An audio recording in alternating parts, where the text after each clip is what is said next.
মুহাম্মদ সাল্লাল্লাহু আলাইহি ওয়াসাল্লাম যখন ছোট ছিলেন তখন একদিন তিনি ক্ষুধা পেয়ে মক্কার ধুলো ভরা রাস্তা দিয়ে হেঁটে যাচ্ছিলেন। তিনি যেই রাস্তা দিয়ে যাচ্ছিলেন সেই রাস্তা থেকে কিছু দূরে আবু জেহেলের খেজুরের একটি বাগান ছিল। সেই সময় আবু জেহেল একজন ইহুদি লোকের সাথে মিলে খেজুর একটি বস্তায় ভরছিলেন। নবী মুহাম্মদ সাল্লাল্লাহু আলাইহি ওয়াসাল্লাম খুব ক্ষুধার্ত ছিলেন, তাই তিনি দুটো খেজুরের আশায় ধীরে ধীরে বাগানের দিকে এগোতে লাগলেন। যখন তিনি বাগানে পৌঁছালেন তখন তিনি দেখলেন সেখানে আবু জেহেল ও একজন ইহুদি লোক উপস্থিত আছেন। তাই নবী মুহাম্মদ সাল্লাল্লাহু আলাইহি ওয়াসাল্লাম আদবের সাথে সালাম করলেন এবং বললেন, আসসালামু আলাইকুম চাচাজান, আমার খুব ক্ষুধা লেগেছে, আপনি কি আমাকে দুটি খেজুর দিতে পারবেন? তখন আবু জেহেল শিশু নবীর দিকে ঘৃণার দৃষ্টিতে তাকিয়ে বললেন, আমি তোমাকে খেজুর দিতে পারি, কিন্তু একটি শর্ত আছে।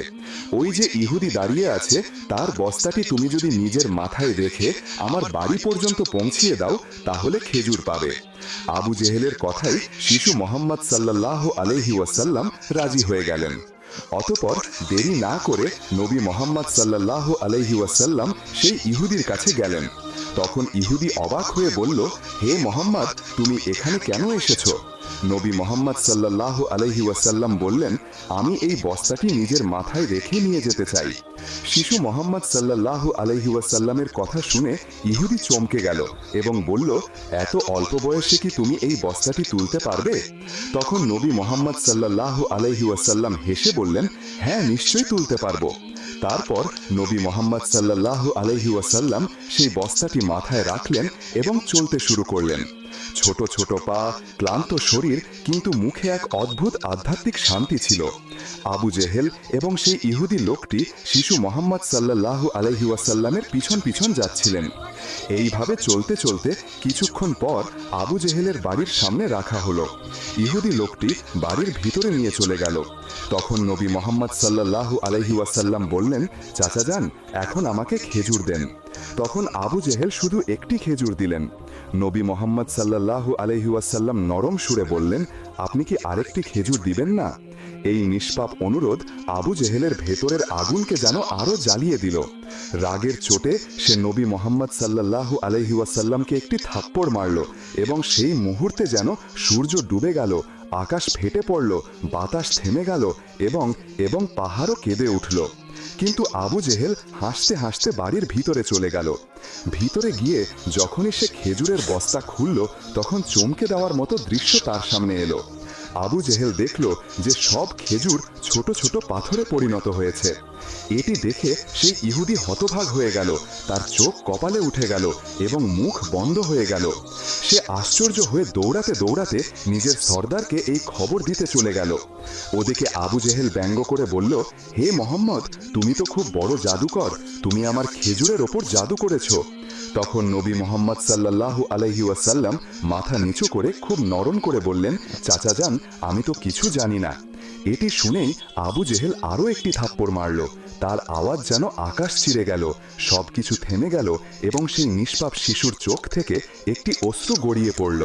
কিন্তু কি মমতা ছিল, কি রহমত! নবীজি শুধু এতটুকু বললেন, চাচাজান, আপনার হাতে আঘাত লাগেনি তো? সুবহানাল্লাহ, কি করুণা, কি মানবতা!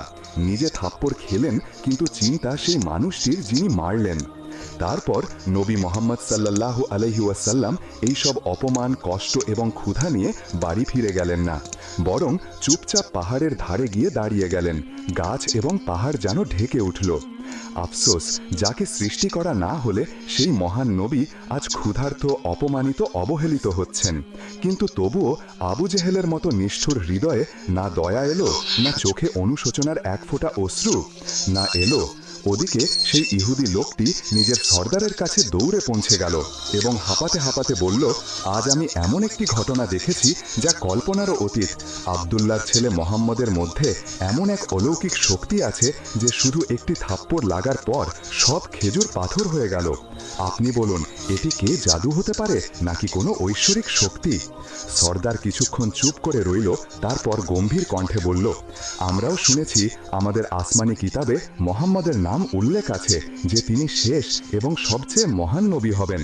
কিন্তু কি সত্যি ইনি মুহাম্মদ, এটি জানা জরুরি। আমাদের নিজেদের ধর্মীয় গুরুর সাথে যোগাযোগ করতে হবে। যদি এই কথা সত্যি হয় তাহলে আমরা তাকে জীবিত ছাড়ব না, বরং তাকে এই পৃথিবী থেকেই শেষ করে দিব। তোমরা যাও এবং এই খবর আমাদের গুরুর কাছে পৌঁছে দাও। আবার আবু জেহেলের বাড়ির দিকে রওনা হয়ে গেল। অতঃপর যখন সে খেজুরের বাগানের কাছে পৌঁছালো তখন তার চোখ বড় হয়ে যেন কপালে উঠে গেল। সে দেখল পুরো বাগানে একটিও খেজুর ছিল না। প্রতিটি গাছে শুধু খেজুরের বদলে পাথর আর পাথর। এমন অদ্ভুত দৃশ্য দেখে সেখানে সে এক মুহূর্ত থামল না। দ্রুত আবু জেহেলের বাড়ির দিকে ছুটে গেল। বাড়িতে পৌঁছে সে বলল, ভাই, আপনার বাগানের সব খেজুর পাথরে পরিণত হয়েছে। যদি এখনই এগুলো রক্ষা না করা হয় তাহলে অনেক বড় ক্ষতি হয়ে যাবে। এর একটাই সমাধান আছে, মোহাম্মদের কাছে ক্ষমা চান। কিন্তু আবু জেহেল ক্ষমা চাওয়ার মতো মানুষ ছিল না। সে ছিল নিষ্ঠুর, চালাক। সে নরম মোহাম্মদের বাড়িতে গিয়ে দেখি। তারপর সে নবী মোহাম্মদ সাল্লাল্লাহু আলাইহি ওয়াসাল্লামের বাড়ির দিকে চলতে শুরু করলো। সেই সময়ে নবী মোহাম্মদ সাল্লাল্লাহু আলাইহি ওয়াসাল্লামের চাচা আবু তালেবের সাথে থাকতেন। যখন আবু জেহেল বাড়িতে পৌঁছালো তখন আবু তালেব একা ছিলেন। আবু জেহেল আওয়াজ দিয়ে বলল, হে আবু তালেব, তোমার ভাতিজা মোহাম্মদ একজন খুব বড় জাদুকর। সে আমার বাগানের সব খেজুর পাথরে পরিণত করে দিয়েছে। তারপর সে ব্যঙ্গ করে বলল, কোথাও কোনো পাহাড়ের ধারে কোনো সিংহ বা ভাল্লুক তাকে খেয়ে ফেলেনি? তো এটা শুনে চাচা আবু তালেব অস্থির হয়ে উঠলেন। তিনি এক মুহূর্ত দেরি না করে নবীজির খোঁজে বেরিয়ে পড়লেন। ওদিকে নবী মোহাম্মদ সাল্লাল্লাহু আলাইহি ওয়াসাল্লাম একটি পাহাড়ের ধারে বসে কাঁদছিলেন এবং বলছিলেন, যদি আজ আমার বাবা মা বেঁচে থাকতেন তাহলে হয়তো কেউ আমার সাথে এমন ব্যবহার করত না। আমি খুব একা, আমি খুব নিঃসঙ্গ। তার এই নিঃসঙ্গতা দেখে বনের সিংহ, ভাল্লুক, হরিণ সবাই সেখানে চলে এলো এবং যেন তার ব্যথা অনুভব করে সবাই কাঁদতে লাগলো। সিংহের চোখ ভিজে গেল। তারা বলতে লাগলো, ইয়া রাসূলুল্লাহ, এই চর যেন আমাদের লেগেছে। আপনি আর কাঁদবেন না, এই অশ্রু আমরা সহ্য করতে পারছি না। অতঃপর কিছুক্ষণের মধ্যেই চাচা আবু তালেব সেখানে পৌঁছে গেলেন। তিনি যখন এই দৃশ্য দেখলেন তখন কিছু বলতে পারলেন না, শুধু স্তব্ধ হয়ে গেলেন। দৃশ্যটি এত অদ্ভুত এবং হৃদয়স্পর্শ ছিল। তারপর তিনি নবীকে বুকে জড়িয়ে ধরলেন এবং জিজ্ঞাসা করলেন, কে তোমাকে কষ্ট দিয়েছে? যতদিন আমি বেঁচে আছি কেউ তোমাকে ছুটেও পারবে না। এরপর চাচা আবু তালেব নবীজিকে নিয়ে ঘরে ফিরে এলেন। কিন্তু সেই রাতেই আবু তালেব নিজেই আবু জেহেলের বাড়িতে পৌঁছে গেলেন। তিনি রাগের সাথে নয় বরং সত্যের সাথে বললেন, তুমি তাকে জাদুকর বলছো, অথচ সে তোমার আছে কিছু চাইনি, তোমার খেজুরও নেইনি, তোমার বিরুদ্ধে কিছু বলেছেও না। তার চোখ থেকে যে অশ্রু ঝরেছে তা একদিন পাহাড়কেও গলিয়ে দিবে। এই কথা বলে আবু তালেব সেখান থেকে চলে গেলেন। আবু জেহেল চুপ করে রইল, কারণ সে কিছু অনুভব করছিল কিন্তু স্বীকার করতে চাচ্ছিল না। আসলে সে ছিল একজন নিষ্ঠুর এবং অহংকারী একজন মানুষ। সেই রাতেই মক্কার আকাশে একটি অদ্ভুত আলো ছড়িয়ে পড়ল। সবাই ভাবল হয়তো কোনো তারা ভেঙে পড়েছে, কিন্তু বাস্তবতা ছিল যে ফেরেশতারা এক এক করে পৃথিবীতে নেমে আসছিলেন। একজন ফেরেশতা অন্যজনকে বলছিলেন, এই চোখ থেকে যেই অশ্রু ঝরেছে একদিন তার থেকেই এক মহান কিতাব অবতরণ হবে। ইনি সবচেয়ে মহান মানুষ এবং শেষ নবীও, যিনি পুরো বিশ্বের জন্য রহমত হয়ে এসেছেন। ওদিকে যখন ইহুদিরা এই অলৌকিক ঘটনার কথা খবর পেল তখন তাদের হৃদয়ে আগুন লেগে গেল। তারা নবী মোহাম্মদ সাল্লাল্লাহু আলাইহি ওয়াসাল্লামকে হত্যা করার ষড়যন্ত্র শুরু করে দিল, কারণ তারা চেয়েছিল যে শেষ নবী তাদের গোত্রে জন্মগ্রহণ করুক। কিন্তু তাদের মধ্যে একজন ইহুদি ব্যক্তি তাদের ধর্মীয় পণ্ডিতের কাছে গেল এবং পুরো কাহিনী বিস্তারিতভাবে বলল। ইহুদি ধর্মগুরু কিছুক্ষণ চোখ বন্ধ করে রইল, তারপর ধীর স্বরে বলল, আমি তাকে চিনে ফেলেছি। ইনি সেই নবী যার উল্লেখ আমাদের কিতাবে রয়েছে। তার দুটি চিহ্ন আছে, একটি তার কাঁধের নবুয়তের মোহর, দ্বিতীয়টি তার দৃষ্টিতে থাকা রহমত। কেউ জিজ্ঞাসা করল, তাহলে কি আপনি ঈমান আনবেন? সে চুপ হয়ে গেল, মাথা নিচু করে নিল। তারপর শুধু এতটুকু বলল, আমরা চেয়েছিলাম যে সে আমাদের গোত্রে আসো, তাই আমরা সত্যকে অস্বীকার করব। ওদিকে প্রতি বছর চাচা আবু তালেব ব্যবসার জন্য সিরিয়া যেতেন। সেই দিনও আবু তালেব সিরিয়ার সফরের প্রস্তুতিতে ব্যস্ত ছিলেন। তখনই নবী মোহাম্মদ সাল্লাল্লাহু আলাইহি ওয়াসাল্লাম এসে বললেন, চাচা যান, আমি কি আপনার সাথে সিরিয়া যেতে পারি? আবু তালেব তাকে মানা করতে পারলেন না, তাই তাকে সাথে নিয়ে যাওয়ার জন্য রাজি হয়ে গেলেন। অতঃপর পরের দিনে তারা দুজনেই একটি ব্যবসায়ী কাফেলার সাথে রওনা হয়ে গেলেন। কিছুদিন সফর করার পর কাফেলা বুশরা নামক একটি জায়গায় পৌঁছালো। সেখানে কাছে একটি গির্জা ছিল, যেখানে একজন খ্রিস্টান ধর্মগুরু থাকতেন। তিনি সেই সময়ের সবচেয়ে বড় এবং মহান পাদ্রী বলে বিবেচিত হতেন। যখন কাফেলা সেখান দিয়ে যাচ্ছিল, তখন সেই খ্রিস্টান ধর্মগুরু একজন যুবককে দেখলেন, যার মাথার উপরে একটি মেঘের টুকরা ছায়া দিয়ে চলছিল। যেখানে সে চলত, মেঘ সাথে চলত। তার বিশ্বাস হয়ে গেল এই কাফেলাতেই শেষ জামানার নবী উপস্থিত আছেন। সঙ্গে সঙ্গে তিনি তার কিতাব বের করলেন, পড়লেন, দেখলেন এবং পাকা নিশ্চিত হয়ে গেলেন তিনি দ্রুত তার একজন লোককে বললেন, যাও, এই কাফেলার সব লোককে এখানে ডাকো। তাদের দাওয়াতে ঢাকা সেই লোকটি গেল এবং কাফেলার লোকদেরকে বলল, ভাইরা, আমাদের ধর্মগুরু আপনাদের সবাইকে খাবারের জন্য আমন্ত্রণ করেছেন, অনুগ্রহ করে গ্রহণ করুন।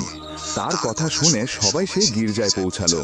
ধর্মগুরু সবাইকে ভালো ভোজ দিলেন। কিছুক্ষণ পর তিনি আবু তালেবকে বললেন, হে কাফেলার সর্দার, মনে হচ্ছে এই শিশুর মা বাবা আর এই পৃথিবীতে বেঁচে নেই। তার কথা শুনে আবু তালেব বললেন, হ্যাঁ, আপনি ঠিকই বুঝেছেন, এখন আমি তার দেখাশোনা করছি। তারপর পাদ্রী গম্ভীরভাবে বললেন, মনে রেখো, তোমার ভাতিজা আল্লাহর শেষ নবী। তার পিঠে নবুয়তের মোহর আছে, তার চোখে রহমত আছে। তাকে কখনো একা ছেড়ো না। যদি ইহুদি ও নাসারারা জানতে পারে, তাহলে তারা তাকে মেরে ফেলার চেষ্টা করবে। খ্রিস্টান পাদ্রীর কথা শুনে আবু তালেব অবাক হয়ে জিজ্ঞাসা করলেন, আপনি এসব কিভাবে জানলেন? খ্রিস্টান পাদ্রী জবাব দিলেন, আমি আমাদের কিতাবে এই ঘটনার বিস্তারিত পড়েছি। এখন যাও এবং মোহাম্মদকে আমার কাছে নিয়ে আসো। ফলে আবু তালেব মোহাম্মদ সাল্লাল্লাহু আলাইহি ওয়াসাল্লামকে আনতে রওনা হলেন। কিছুক্ষণ পর সেই খ্রিস্টান পাদ্রী দেখলেন যে আরেকটি কাফেলা সেই জায়গা দিয়ে যাচ্ছিল। তিনি দ্রুত সেখানে পৌঁছালেন এবং জিজ্ঞেস করলেন, তোমরা কারা, কোথায় যাচ্ছ এবং কেন? তারা জবাব দিল, আমরা রোমের সৈনিক, আমাদের বাদশাহ আমাদের পাঠিয়েছেন। আমাদের বলা হয়েছে শেষ নবী পৃথিবীতে এসে গিয়েছেন এবং আমাদের তাকে খুঁজে বের করে শেষ করতে হবে। তোমরা কি তার সম্পর্কে কিছু জানো? তখন সেই খ্রিস্টান পাদ্রী হাসলেন এবং বললেন, তোমরা অযথা চেষ্টা করছো। যদি আল্লাহ তাআলা শেষ নবীকে পাঠিয়ে থাকেন, তাহলে তিনি তার হেফাজত করবেন। এই পৃথিবীতে কারো এত শক্তি নেই যে তাকে ক্ষতি করতে পারে। তাই তোমরা রোমে ফিরে যাও। খ্রিস্টান পাদ্রীর এই কথা শুনে সেই সৈন্যরা চুপচাপ ফিরে গেল। অতঃপর রাতে খ্রিস্টান পাদ্রী আবু তালেবকে গির্জায় ডাকলেন এবং বললেন, হে কাফেলার সর্দার, দেখলে তো আমার কথাই সত্যি হলো। ইহুদি ও নাসারারা শেষ নবীর ঘোর শত্রু। যদি তারা কোনোভাবে তাকে পেয়ে যায়, তাহলে নিশ্চিত তাকে তারা মেরে ফেলবে। তাই আমার কথা শোনো, তোমার ভাতিজাকে নিয়ে বিদেশে যেও না, ফিরে যাও। পরের দিন আবু তালেব সফর ছেড়ে দেওয়ার সিদ্ধান্ত নিলেন এবং কাফেলা মক্কার দিকে ফিরে চলল। কিছু দূর যাওয়ার পর রাস্তায় তারা একটি ঘোড়া দেখতে পেলেন, কিন্তু সেখানে কোনো মানুষ ছিল না। তাই তারা নেমে দেখলেন একজন মানুষ মর্মর অবস্থায় পড়েছিল। আসলে সে একজন ইহুদি ছিল, যে শেষ নবীকে মারতে এসেছিল। কিন্তু আজ সেই নবী তাকে নিজেই নিজের হাতে পানি পান তার জীবন বাঁচাচ্ছিলেন। তারপর তাকে সাথে নিয়ে কাফেলা মক্কার দিকে রওনা হয়ে গেল। মক্কায় পৌঁছানোর পর নবী মুহাম্মদ সাল্লাল্লাহু আলাইহি ওয়াসাল্লাম তার চাচা আবু তালেবের ছাগল চরাতেন। একদিন হযরত জিবরাইল আলাইহি ওয়াসাল্লাম আমাদের প্রিয় নবী হযরত মুহাম্মদ সাল্লাল্লাহু আলাইহি ওয়াসাল্লামের কাছে আসলেন। তার হাতে ছিল একটি বিশেষ বেহেশতি ফল। জিবরাইল আলাইহি ওয়াসাল্লাম সেই ফলটি নবীজির হাতে তুলে দিয়ে বললেন, হে আল্লাহ তাআলার প্রিয় হাবিব, এই ফল মহান আল্লাহ তাআলা আপনার জন্য উপহার পাঠিয়েছেন, এটি আপনি গ্রহণ করুন। তারপর হযরত জিবরাইল আলাইহি ওয়াসাল্লামের নির্দেশ মতো নবী করিম সাল্লাল্লাহু আলাইহি ওয়াসাল্লাম সেই ফলটি খেয়ে ফেললেন। ফলটির সুগন্ধ এতই অপূর্ব ছিল যে তিনি এই পৃথিবীতে আগে কখনো অনুভব করেননি। খাওয়ার কিছুক্ষণ পর হযরত জিবরাইল আলাইহি ওয়াসাল্লাম বিদায় নিলেন। তারপর কিছু সময়ের মধ্যেই নবীজির প্রিয়তমা স্ত্রী হযরত খাদিজা রাদিয়াল্লাহু তাআলা আনহা গর্ভবতী হলেন। আবার একদিন হযরত জিবরাইল আলাইহি ওয়াসাল্লাম নবীজির কাছে এসে বললেন, হে আল্লাহর রাসূল, আপনার ঘরে একটি কন্যা সন্তান জন্ম নিবে। এই কন্যা হবে জগতের শ্রেষ্ঠ নারী, সমস্ত নারীদের মধ্যে অনন্যা। এই সংবাদ শুনে বিশ্বনবী হযরত মুহাম্মদ সাল্লাল্লাহু আলাইহি ওয়াসাল্লাম হযরত খাদিজা রাদিয়াল্লাহু তাআলা আনহার কাছে গেলেন এবং তার কাছে গিয়ে বললেন, হে ভাগ্যবতী খাদিজা, আমি জানতে পেরেছি তোমার গর্ভে একটি কন্যা সন্তান অবস্থান করছেন এবং যিনি হবেন অত্যন্ত ধার্মিক, ন্যায়পরায়ণ এবং সমগ্র মুসলিম নারীদের আদর্শ। গর্ভকালীন সময়ে হযরত খাদিজা রাদিয়াল্লাহু তাআলা আনহা কখনো কষ্ট অনুভব করেননি, কিন্তু যেদিন হযরত ফাতেমা রাদিয়াল্লাহু তাআলা আনহা পৃথিবীতে আগমনের সময় এলো, সেদিন হঠাৎ করেই প্রসব যন্ত্রণা শুরু হলো। সেই মুহূর্তে ঘরে তার সাহায্যের জন্য আর কোনো নারী উপস্থিত ছিল না। হযরত খাদিজা রাদিয়াল্লাহু তাআলা আনহা এক দাসীকে পাঠালেন আত্মীয় স্বজনদেরকে ডাকার জন্য, যেন তারা এসে তাকে সাহায্য করে। কিন্তু যখন দাসী আত্মীয়দের কাছে সাহায্য চাইল, তারা তা প্রত্যাখ্যান করল। ইসলাম গ্রহণ করার কারণে তারা খাদিজা রাদিয়াল্লাহু তাআলা আনহার পাশে দাঁড়াতে অস্বীকৃতি জানালো। তারা বলল, আরবের ধনবান যুবকদের প্রস্তাব প্রত্যাখ্যান করে খাদিজা এমন এক দরিদ্র ও অশিক্ষিত যুবক মুহাম্মদকে বিয়ে করেছে। নাউজুবিল্লাহ। আবার তার স্বামীর ধর্ম অনুসরণ করে আমাদের সম্মানেও কলঙ্ক লাগিয়েছে। আজ তার বিপদের সময় আমরা তার পাশে থাকতে পারি না। দাসী ফিরে এসে এসব কথা হযরত খাদিজা রাদিয়াল্লাহু তাআলা আনহার কাছে জানালো। একাকী অসহায় অবস্থায় খাদিজা রাদিয়াল্লাহু তাআলা আনহা আল্লাহর সাহায্য কামনা করলেন। তিনি জানতেন এই কঠিন মুহূর্তে একমাত্র আল্লাহ তাআলাই রক্ষা করতে পারে। হঠাৎ করেই তিনি দেখলেন তার ঘর অপূর্ব এক নূরে ভরে গিয়েছে। আশ্চর্য হয়ে তাকিয়ে দেখলেন চারজন চকচকে রমণী তার সামনে উপস্থিত। ভয়ে কাঁপতে কাঁপতে জিজ্ঞাসা করলেন, আপনারা কারা, কেন এসেছেন? তাদের মধ্যে একজন এগিয়ে এসে সান্ত্বনা দিয়ে বলল, ভয় পাবেন না মা, আপনি যাকে ডাকছিলেন আমরা তার পক্ষ থেকে এসেছি, আমি হাওয়া। এরপর দ্বিতীয়জন পরিচয় দিলেন, আমি আসিয়া, ফেরাউনের স্ত্রী। তৃতীয়জন বললেন, আমি মারিয়া বিনতে ইমরান, হযরত ঈসা আলাইহিস সালামের মাতা। আর চতুর্থজন বললেন, আমি কুলসুম, হযরত মুসা আলাইহিস সালামের ভাগ্নী। তারা সবাই জানালেন তারা আল্লাহর আদেশে হযরত খাদিজা রাদিয়াল্লাহু তাআলা আনহার সাহায্য করতে এসেছেন। হযরত খাদিজা রাদিয়াল্লাহু তাআলা আনহা প্রসব যন্ত্রণার কঠিন মুহূর্তে অত্যন্ত খুশি হলেন যখন আশেপাশে সাহায্যকারী নারীদের পেয়ে যান। নবুয়তের ৫ম বছরে আরবের এক শুক্রবারের ভোরে আরবের আকাশ আলোকিত করে হযরত মুহাম্মদ সাল্লাল্লাহু আলাইহি ওয়াসাল্লামের ঘরে জন্মগ্রহণ করেন এক পবিত্র শিশু, হযরত ফাতেমা রাদিয়াল্লাহু তাআলা আনহা। স্নিগ্ধ সৌন্দর্য ও মনোমুগ্ধকর চেহারা এই শিশুকে দেখে মনে হচ্ছিল যেন বেহেশতের অপূর্ব জ্যোতি পৃথিবীতে নেমে এসেছে। তার আগমনে হযরত খাদিজা রাদিয়াল্লাহু তাআলা আনহার ঘরও উজ্জ্বল হয়ে উঠল। আল্লাহর পক্ষ থেকে প্রেরিত স্বর্গীয় নারীরা এই নবজাতককে পরিচর্যা করলেন। কন্যা সন্তান জন্মের সুসংবাদে হযরত মুহাম্মদ সাল্লাল্লাহু আলাইহি ওয়াসাল্লাম অত্যন্ত আনন্দিত হলেন এবং তার নাম রাখলেন ফাতেমা। তার আরও কিছু গুণবাচক নামের মধ্যে ছিল জোহরা, যার অর্থ ফুলের কলি। বাস্তবিক অর্থে তিনি যেন এক অপূর্ব ফুলের কলির মতো সৌন্দর্যমণ্ডিত ছিলেন। কন্যার গুণাবলী সম্পর্কে হযরত জিবরাইল আলাইহিস ওয়াসাল্লাম পূর্বেই হুজুর সাল্লাল্লাহু আলাইহি ওয়াসাল্লামকে অবহিত করেছিলেন, তাই কন্যা জন্মে তিনি আনন্দে অভিভূত হয়েছিলেন। শৈশব থেকেই হযরত ফাতেমা রাদিয়াল্লাহু তাআলা আনহা ছিলেন অত্যন্ত ধীরস্থির, গম্ভীর এবং নির্জন প্রকৃতির। সাধারণ মেয়েরা যেখানে খেলাধুলা ও ধুলোঝাঁপে মেতে থাকত, সেখানে তিনি সেসব থেকে নিজেকে দূরে রাখতেন। তিনি মাতার পাশে থাকতেই ভালোবাসতেন এবং নির্জনতা পছন্দ করতেন। একবার হযরত খাদিজা রাদিয়াল্লাহু তাআলা আনহা যখন তাকে বিভিন্ন বিষয়ে শিক্ষা দিচ্ছিলেন, তখন ছোট্ট ফাতেমা জিজ্ঞাসা করলেন, আম্মা জান, আমরা আল্লাহ তাআলার অসংখ্য কুদরতি নিদর্শন দেখি, তবে আল্লাহ তাআলা কি নিজে আমাদের সামনে আসেন না? এই প্রশ্ন শুনে খাদিজা রাদিয়াল্লাহু তাআলা আনহা চমকে উঠলেন এবং কোমলভাবে উত্তর দিলেন, হে ফাতেমা, দুনিয়ার চোখ দিয়ে আল্লাহকে দেখা সম্ভব নয়, তবে যদি আমরা আল্লাহর ইবাদত ও সন্তুষ্টি লাভ করি তাহলে কিয়ামতের দিন তাকে দেখতে পারব। এভাবে ছোট্ট ফাতেমার মনে আল্লাহর প্রতি প্রবল আস্থা গড়ে উঠল। সত্যবাদিতা, নম্রতা, বিনয়, সদাচার ও উপকারিতা ইত্যাদি মহৎ গুণাবলী তার চরিত্রের অনুষঙ্গ হয়ে উঠেছিল। হযরত ফাতেমা রাদিয়াল্লাহু তাআলা আনহা ছোটবেলা থেকেই সর্বশ্রেষ্ঠ মহামানব হযরত মুহাম্মদ সাল্লাল্লাহু আলাইহি ওয়াসাল্লামের আদর্শকে গ্রহণ করেছিলেন। ফলে রাসূল সাল্লাল্লাহু আলাইহি ওয়াসাল্লামের প্রতিটি গুণাবলী তার চরিত্র ফুটে উঠেছিল। শৈশব থেকেই তিনি পিতাকে অত্যন্ত ভালোবাসতেন এবং তার আদর্শের ছায়াতলে বেড়ে উঠেছিলেন। একদিন রাসূল সাল্লাল্লাহু আলাইহি ওয়াসাল্লাম একটি স্থান থেকে বাড়ি ফিরছিলেন। হঠাৎ এক কাফের তার পথ রোধ করে অকথ্য ভাষায় গালি দিতে শুরু করলো এবং তার মাথায় ধুলাবালি ছুড়ে দিল। মানবতার মহান শিক্ষক রাসূল সাল্লাল্লাহু আলাইহি ওয়াসাল্লাম কোনো প্রতিবাদ না করে চুপচাপ দাঁড়িয়ে রইলেন। এই দৃশ্য দেখে হযরত ফাতেমা রাদিয়াল্লাহু তাআলা আনহা পিতার গা থেকে ধুলাবালি ঝেড়ে ফেললেন এবং ওই কাফেরকে কঠোর ভাষায় তিরস্কার করলেন, তোমরা কি মানুষ নাকি অমানুষ? আমার পিতা তোমাদের কি ক্ষতি করেছেন যে এমন অমানবিক আচরণ করছো? তার সাহসী তিরস্কারে কাফের লজ্জিত হয়ে চলে গেল। আরেকদিন রাসূল সাল্লাল্লাহু আলাইহি ওয়াসাল্লাম কাবার সামনে নামাজ পড়ছিলেন। কাফেররা দূরে দাঁড়িয়ে নানা ভাষায় গালিগালি দিচ্ছিল। যখন তিনি সেজদায় গেলেন, তখন এক কাফের উটের নাড়ি ভুড়িয়ে এনে তার মাথার উপর চাপিয়ে দিল। তার পোশাক নষ্ট হয়ে গেল এবং ভারে তিনি মাথা তুলতে পারছিলেন না। কাফেররা অট্টহাসিতে ফেটে পড়ল। খবর পেয়ে হযরত ফাতেমা রাদিয়াল্লাহু তাআলা আনহা ছুটে এলেন, পিতার মাথা দেখে নাড়ি ভুড়ি সরিয়ে ফেললেন এবং চোখের পানি মুছতে মুছতে কাফেরদের তিরস্কার করলেন। লজ্জিত হয়ে তারা সেখান থেকে চলে গেল। ঐতিহাসিক উহুদের যুদ্ধে কাফেরদের আক্রমণে রাসূল সাল্লাল্লাহু আলাইহি ওয়াসাল্লাম গুরুতর আহত হলেন। তার পবিত্র দাঁত মোবারক ভেঙে গেল এবং কপাল থেকে রক্ত ঝরতে লাগলো। এই সংবাদ শুনে হযরত ফাতেমা রাদিয়াল্লাহু তাআলা আনহা অস্থির হয়ে উহুদের ময়দানে ছুটে গেলেন। তিনি পিতাকে অজ্ঞান অবস্থায় রক্তাক্ত দেখে নিজের কোলের উপরে তুলে নিলেন এবং তিনি কান্না করতে করতে অস্থির হয়ে গেলেন। তার চোখের পানি অনর্গল পড়ছিল। তখন হযরত আলী রাদিয়াল্লাহু তাআলা আনহু ঢালে করে পানি এনে দিলেন এবং ফাতেমা রাদিয়াল্লাহু তাআলা আনহা তা দিয়ে পিতার ক্ষত ধুয়ে দিলেন।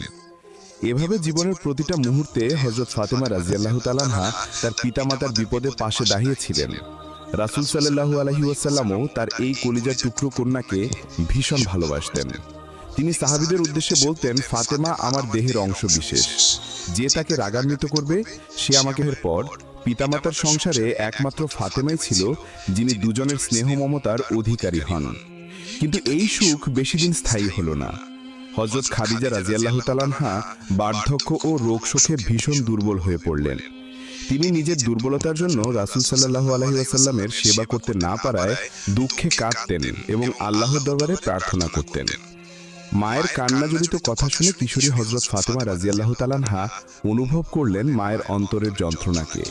তিনি মাকে সান্ত্বনা দিয়ে বললেন, আম্মাজান চিন্তা করবেন না, আমি আপনার স্থানে আব্বাজানের সেবা করব এবং তার খেদমতে কোনো ত্রুটি হতে দিব না। মৃত্যু পথযাত্রী মা ফাতেমার কথা শুনে আনন্দিত হলেন এবং বললেন, হে ফাতেমা, তুমি আমার প্রাণের মা। আল্লাহ যেন তোমাকে তোমার পিতার খেদমতের সুযোগ দেন এবং এর বিনিময়ে তোমাকে সমগ্র মানবজাতির মধ্যে শ্রেষ্ঠত্বের আসনে অধিষ্ঠিত করেন। তার সুনাম যেন চিরকাল অক্ষয় থাকেন। হযরত ফাতেমা রাদিয়াল্লাহু তাআলা আনহা তখন মাত্র 11 বছর বয়সী ছিলেন যখন তার মাতা হযরত খাদিজাতুল কুবরা রাদিয়াল্লাহু তাআলা আনহা ইন্তেকাল করেন। আম্মাজান খাদিজা রাদিয়াল্লাহু তাআলা আনহা বিদায় নেওয়ার পর নবী করিম সাল্লাল্লাহু আলাইহি ওয়াসাল্লাম গভীর শোকাক্রান্ত হয়ে পড়লেন। মনে হচ্ছিল যে যেন তার অন্তর ভেঙে চুরমার হয়ে গিয়েছে। এদিকে মাতৃহারা কন্যা হযরত ফাতেমা রাদিয়াল্লাহু তাআলা আনহা দুঃখে ও কষ্টে একেবারে ভেঙে পড়েন, কারণ তার মা খাদিজা রাদিয়াল্লাহু তাআলা আনহা তাকে অন্তরের অন্তঃস্থল থেকে ভালোবাসতেন এবং ফাতেমা রাদিয়াল্লাহু তাআলা আনহা মাকেও জীবন দিয়ে ভালোবাসতেন। একদিন ফাতেমা রাদিয়াল্লাহু তাআলা আনহা তার মায়ের কথা মনে করে কান্না ভেজা কণ্ঠে নবী করিম সাল্লাল্লাহু আলাইহি ওয়াসাল্লামকে বললেন, আব্বাজান, আমার যখনই আম্মাজানের কথা মনে পড়ে তখন আর কোনো কিছুই ভালো লাগে না। আপনি কি হযরত জিবরাইল আলাইহিস সালামের নিকট জিজ্ঞেস করতে পারেন আমার আম্মাজান কেমন আছেন? মাতৃহারা আদরের দুলালির এই কথায় বিশ্বনবী সাল্লাল্লাহু আলাইহি ওয়াসাল্লামের অন্তরে প্রচন্ড ব্যথা অনুভব হলো। আবেগভরা কণ্ঠে স্নেহের সুরে তিনি ফাতেমা রাদিয়াল্লাহু তাআলা আনহাকে সান্ত্বনা দিয়ে বললেন, হে ফাতেমা, তোমার মায়ের মতো মা এই দুনিয়াতে খুবই কমই আছে। তুমি কি একবার ভেবে দেখেছো? আমার দৃঢ় বিশ্বাস পরম করুণাময় আল্লাহ তোমার মাকে জান্নাতে শান্তিতে রেখেছেন। তুমি তার জন্য দুঃখ করো না, সবসময় তার আত্মার মাগফিরতের জন্য আল্লাহর দরবারে দোয়া করবে। এরপর নবী করিম সাল্লাল্লাহু আলাইহি ওয়াসাল্লাম মক্কা থেকে হিজরত করে মদিনায় চলে এলেন। তখন হযরত ফাতেমা রাদিয়াল্লাহু তাআলা আনহার বিয়ের উপযুক্ত বয়স হয়েছিল। তার জন্য বিভিন্ন স্থান থেকে বিয়ের প্রস্তাব আসতে থাকে। ধনবান ও সুদর্শন যুবকরাও এমনকি আনসার ও মুজাহিদ সাহাবীরাও ফাতেমা রাদিয়াল্লাহু তাআলা আনহাকে বিয়ে করার আগ্রহে প্রস্তাব পাঠাতে থাকেন। কিন্তু নবী করিম সাল্লাল্লাহু আলাইহি ওয়াসাল্লাম কোনো প্রস্তাব সম্মতি দেননি, বরং চুপ থাকলেন। অবশেষে হযরত আলী রাদিয়াল্লাহু তাআলা আনহু বিয়ের আবেদন করলেন। নবী করিম সাল্লাল্লাহু আলাইহি ওয়াসাল্লাম তাকে জিজ্ঞেস করলেন, বিবাহের মোহরানা আদায়ের জন্য তোমার কাছে কি আছে? হযরত আলী রাদিয়াল্লাহু তাআলা আনহু বিনয়ের সাথে উত্তর দিলেন, আমার কাছে একটি ঘোড়া আর একটি বর্ম ছাড়া কিছুই নেই। নবী করিম সাল্লাল্লাহু আলাইহি ওয়াসাল্লাম বললেন, ঘোড়াটি যুদ্ধের জন্য প্রয়োজনীয়, তাই তুমি বর্মটি বিক্রি করে দাও। এই নির্দেশে হযরত আলী রাদিয়াল্লাহু তাআলা আনহু সম্মানপূর্বক সেখান থেকে বিদায় নিলেন। অনেক খোঁজাখুঁজি করেও যোগ্য ক্রেতা না পেয়ে পরের দিন তিনি বর্মটি নিয়ে আবার নবী করিম সাল্লাল্লাহু আলাইহি ওয়াসাল্লামের দরবারে উপস্থিত হলেন। সেই সময়ে সেখানে হযরত আবু বকর সিদ্দিক রাদিয়াল্লাহু তাআলা আনহু, হযরত ওমর রাদিয়াল্লাহু তাআলা আনহু এবং হযরত উসমান রাদিয়াল্লাহু তাআলা আনহু সহ অন্যান্য সাহাবীরা উপস্থিত ছিলেন। নবী করিম সাল্লাল্লাহু আলাইহি ওয়াসাল্লাম বললেন, তোমাদের মধ্যে কি কেউ আছে যে উপযুক্ত মূল্যেই বর্মটি ক্রয় করবে? হযরত উসমান রাদিয়াল্লাহু তাআলা আনহু সাথে সাথে বললেন, ইয়া রাসূলুল্লাহ, আমি 480 দিরহাম দিয়ে এই বর্মটি কিনতে রাজি আছি। নবী করিম সাল্লাল্লাহু আলাইহি ওয়াসাল্লাম বর্মটি হযরত উসমান রাদিয়াল্লাহু তাআলা আনহুর হাতে তুলে দিলেন এবং উসমান রাদিয়াল্লাহু তাআলা আনহু খুশি মনে 480 দিরহাম নগদ প্রদান করলেন। নবী করিম সাল্লাল্লাহু আলাইহি ওয়াসাল্লাম সেই টাকা হযরত আলী রাদিয়াল্লাহু তাআলা আনহুকে দিলেন। এরপর নবী করিম সাল্লাল্লাহু আলাইহি ওয়াসাল্লামের নির্দেশে হযরত আলী রাদিয়াল্লাহু তাআলা আনহু মসজিদে গেলেন। সেখানে নবী করিম সাল্লাল্লাহু আলাইহি ওয়াসাল্লাম নিজ হাতে নির্বাহের খুতবা পাঠ করলেন। খুতবা শেষে উপস্থিত সাহাবীদের উদ্দেশ্যে বললেন, তোমরা সাক্ষী থাকো, আমি 400 দিরহাম মোহরের বিনিময়ে আলী ইবনে আবি তালিবের সাথে আমার কন্যা ফাতেমার বিবাহ দিলাম। তারপর হযরত আলী রাদিয়াল্লাহু তাআলা আনহু সম্মতি চাইলে তিনি বললেন, আলহামদুলিল্লাহ, কবুল। শুভ বিবাহের আনুষ্ঠানিকতা সম্পূর্ণ হবার পর হযরত আলী রাদিয়াল্লাহু তাআলা আনহু নবী করিম সাল্লাল্লাহু আলাইহি ওয়াসাল্লামের নিজ গৃহে আসেন, কারণ তখন তার নিজের কোনো বাড়ি ছিল না। ফলে হযরত ফাতেমা রাদিয়াল্লাহু তাআলা আনহা কিছুদিন বাবার ঘরে অবস্থান করেন। বিয়ের পর হযরত আলী রাদিয়াল্লাহু তাআলা আনহু একা একা থাকার কষ্ট অনুভব করতে পারেন। তিনি ফাতেমা রাদিয়াল্লাহু তাআলা আনহাকে সবসময় নিজের কাছে রাখার ইচ্ছা পোষণ করলেন, কিন্তু ঘরবাড়ির অভাবে তা সম্ভব হচ্ছিল না। নিজেই যখন পরের ঘরে থাকতেন তখন স্ত্রীর দায়িত্ব নেওয়া তার জন্য কষ্টকর হয়ে দাঁড়িয়েছিল। কখনো একবেলা আহার করতেন, আবার কখনো ক্ষুধায় পেটে পাথর বেঁধে দিন কাটাতেন। এসব চিন্তা করে হযরত আলী রাদিয়াল্লাহু তাআলা আনহু নিজেকে অত্যন্ত অসহায় মনে করতেন। বিবাহের পর স্ত্রী যদি স্বামীর বাড়িতে না থেকে পিত্রালয়ে থাকেন, তা কখনোই স্বামীর জন্য ভালো নয়। হযরত আলী রাদিয়াল্লাহু তাআলা আনহু মনে মনে অনেক চিন্তা করলেও যখনই প্রিয়তমা স্ত্রী হযরত ফাতেমা রাদিয়াল্লাহু তাআলা আনহার কথা মনে করতেন, তাকে পাশে পাওয়ার জন্য মন ব্যাকুল হয়ে উঠত। অবশেষে তিনি সংকল্প করলেন, যেভাবেই হোক স্ত্রীকে নিজ ঘরে নিয়ে আসবেন। এজন্য তিনি একটি ছোট ভাড়াবাড়ি ভাড়া নিলেন, যাতে স্বাধীনভাবে ঘর সংসার করতে পারেন। তবে অতিশয় লাজুক হযরত আলী রাদিয়াল্লাহু তাআলা আনহু সাহস করে রাসূল সাল্লাল্লাহু আলাইহি ওয়াসাল্লামের কাছে গিয়ে বলার সাহস পাচ্ছিলেন না যে তিনি তার কলিজার টুকরো মেয়েকে নিজের ঘরে নিতে চান। এই নিয়ে তিনি গভীর চিন্তায় নিমগ্ন থাকতেন। তার মনের অস্থিরতা দেখে ছোট ভাই হযরত আকিল রাদিয়াল্লাহু তাআলা আনহু বললেন, আমার অন্তরের ইচ্ছা আপনি আপনার স্ত্রীকে নিজের ঘরে নিয়ে আসুন।